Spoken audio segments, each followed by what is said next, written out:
क्या कथा सुनाना या कथावाचक बनना सिर्फ किसी विशेष धर्म का कॉपीराइट है? क्या भगवान पे किसी विशेष धर्म ने अपना कॉपीराइट ले लिया है कि कथावाचक बनेंगे तो सिर्फ ब्राह्मण ही बन सकते हैं, और कोई भी व्यक्ति सनातन का हो, किसी भी जाति का हो, ब्राह्मण ना हो तो कथा नहीं सुना सकता? क्या ऐसा हमारे सनातन धर्म में है? वो सनातन धर्म जिसे अनादि, जिसे अनंत कहा गया, जो दुनिया में सबसे पुराने धर्म के नाम से विख्यात है, जिसका प्रमाण आज से 4000 वर्ष पूर्व से मिलता है। इस धर्म के अंदर जाति का जो भेदभाव है वो अभी चरम पे देखने को मिला। ये जो कहानी मैं बताने जा रहा हूं, ये कहानी है मनी यादव की, यह कहानी है संत सिंह यादव की, जो उत्तर प्रदेश जिले के इटावा, उत्तर प्रदेश राज्य के इटावा जिले से संबंधित है। इन्हें सिर्फ इसलिए पीटा गया, इनके ऊपर सिर्फ इसलिए पेशाब कर दिया गया, इन्हें सिर्फ इसलिए लहूलुहान कर दिया गया, इन्हें इसलिए महिलाओं के चरणों में झुकाया गया क्योंकि ये श्रीमद् भगवत गीता का कथा कर रहे थे। और कथा कर रहे थे वो गलती नहीं थी, कथा कर रहे थे और ये ब्राह्मण नहीं थे, ये यादव थे, ये इनकी सबसे बड़ी गलती थी।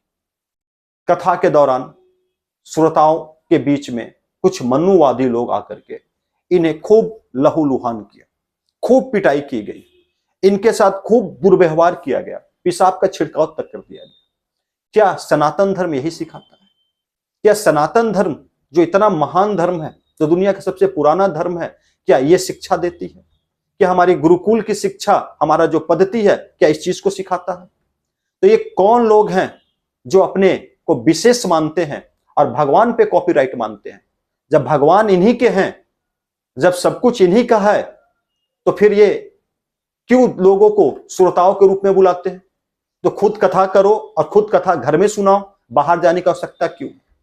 अगर कोई व्यक्ति किसी चीज में दिवंगत हो जाता है, कोई व्यक्ति शास्त्र का ज्ञान ले लेता है, तो उसे शास्त्र का ज्ञान देने का अधिकार है, वो व्यक्ति शास्त्र का ज्ञान दे सकता है। लेकिन कुछ लोग को यह हजम नहीं होता कि आज कुछ निम्न जाति के लोग भी कथा वाचन कर सकते हैं। बस यही हजम नहीं हुआ इटावा जिले में, और लोगों ने कुछ लोगों ने मारकर संत यादव को, साथ ही मनी यादव को लहूलुहान कर दिया। हालांकि पुलिस केस हुई है, पुलिस रेस में है, पुलिस लोगों को पकड़ रही है और पुलिस कार्रवाई कर रही है। लेकिन पुलिस कार्रवाई से पहले क्या इंसान का अंदर की आत्मा कहां मर गई है? आज हिंदू धर्म में जो फूट पड़ी है, जो हिंदू धर्म में एकता का भाव है, उसका कारण ऐसे ही लोग हैं। मंदिरों में दलितों के प्रवेश को रोक देना, मंदिरों में दलितों के पूजन विधि पे रोक लगा देना, मतलब सारा कॉपीराइट लेकर बैठ गए हैं। कॉपीराइट किसी का नहीं है, और सनातन धर्म किसी की बपौती नहीं है, सनातन धर्म का कोई मालिक नहीं है। यह सनातन धर्म भगवान शिव का है, यह सनातन धर्म भगवान राम का है, यह सनातन धर्म श्री कृष्ण का है, यह हमारे भगवान विष्णु का है। और उस सनातन धर्म के ठेकेदार आप जैसे मानव नहीं हो सकते। भगवान भगवान होता है और मानव मानव होता है, सभी मानव एक ही कैटेगरी में है। आप किसी मानव से ऊपर कैटेगरी के, ऊपर श्रेणी के बिल्कुल नहीं हो सकते। ये आज मैसेज देने का मैं प्रयास कर रहा हूं उन दरिंदों को जिन्होंने मनी यादव जैसे लोगों को इसलिए सिर्फ पेशाब करवा दिया कि वो एक निम्न जाति के थे, और उनका कहना है कि कोई उच्च जाति यानी ब्राह्मण जाति का ही व्यक्ति कथावाचक बन सकता है। आप सोचिए, जिस श्री राम ने मर्यादा पुरुषोत्तम की ख्याति प्राप्त की, जिस श्री राम ने सबरी के जूठे बैर खा लिए, क्या उन्होंने पूछा था कि सबरी किस धर्म की है, सबरी किस जाति की है? कभी श्री राम ने पूछा? श्री कृष्ण ने सुदामा से दोस्ती करने से पहले पूछा कि हे सुदामा, तुम किस जाति के हो? मैं तो यादव कुल का हूं, क्या तुम ब्राह्मण जाति को हो, हमारी दोस्ती हो सकती है? क्या श्री कृष्ण ने पूछा? नहीं पूछा।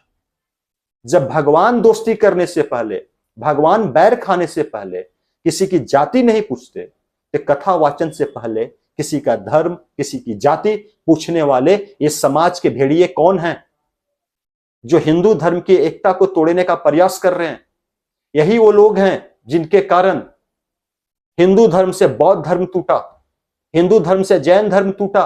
पढ़िएगा, इन अडाम्बरों ने इनके बनाए हुए रस्म रिवाजों ने हिंदू धर्म में कई तोड़ कई फूट डाले। आज भी जाकर देखिए, जो भारत में ईसाइयत को अपना रहे हैं, कहीं ना कहीं इस गिल्टी के साथ अपना रहे हैं, कहीं ना कहीं इस चीज के साथ अपना रहे हैं कि उनके साथ सौतेला व्यवहार किया जाता है। क्यों? कुछ लोगों ने, चंद भर मुट्ठी के लोगों ने बस सनातनी को नीचा दिखाने का काम किया है। क्योंकि आप अपने भाई को, अपने दोस्त को, अपने लोगों को निम्न जाति का बता करके उनके साथ सौतेला व्यवहार कर रहे हो। आपको कोई हक नहीं है कि आप धर्म का ठेकेदार बनो। जिसके पास ज्ञान है, जिसके पास परंपरा है, जिसके पास बुद्धि है, वही आज कथा वाचन कर सकता है।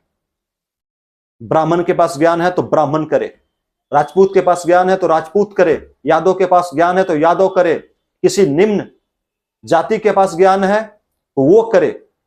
सबको ज्ञान अर्जित करने का अधिकार है और ज्ञान अर्जित करने के बाद उस ज्ञान को देने का अधिकार भी है। और यही काम मणि यादव और संत सिंह यादव कर रहे थे। उनके ऊपर आरोप लगा इन्होंने जाति छिपा कर किया। चलो मानते इन्होंने जाति छिपा कर किया, ज्ञान तो था इनके पास, धर्म का विज्ञान तो था इनके पास।